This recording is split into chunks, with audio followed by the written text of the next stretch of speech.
hello hi नमस्कार সকলোকে এটো বিয়াৰ ভিডিও হয় বিয়ালে মানে আমি আগদিনাই গৈছিল মায়ে মই এয়া পানী তুলি আনিলে গৈ এয়া অলপ সময় পাছতে আকৌ এয়া কইনাক লৈ আনিলে গা ধুৱাবলৈ এয়া ডাঙৰ মামীয়ে গা ধুৱাইছে ধুনিয়াকৈ তাই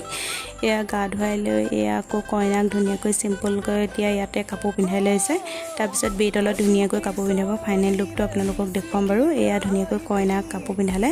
কইনাক কেনেকুৱা লাগিছে কমেন্ট কৰি জনাব এয়া আকৌ কইনা মাকে কইনা কোলা ললে আৰু এয়া মাহিও ললে বাৰু এইখিনি আমাৰ নিয়ম হয় বাৰু এনেকৈ কইনা কোলা লওঁতে এনেকৈ মালা চালা পিঠোৱা আৰু এয়া আমি দুইজনীয়ে ভাত খাবলৈ বুলি গলো গাহৰি দিছিলে বাৰু মাংস আৰু খাই বহুত ভাল লাগিলে বাৰু খানাটো এয়া মোৰ মাহী হয় আৰু এয়া মাহী মাককো দেখুৱাই দিও বুলি ভাবিলো এয়া মাহী মাক আৰু এয়া মোৰ এনাই হয় আৰু এয়া আমাৰ টুইনছ হয় দুইটা মানে জৰ্জা ল'ৰা-ছোৱালী হয় আমাৰ মমা ল'ৰা-ছোৱালী হয় বহুত দিনৰ মূৰত লগ পালো সৰুতে লগ পোৱা আৰু আমি গোটেইকেইজনী ফটো মাৰিবলৈ বুলি গলো আৰু এয়া কইনা ককায়েক হয় আৰু নেক্সট এটা ভিডিঅ'ত লগ পাম আজিলৈ আহিছো বাই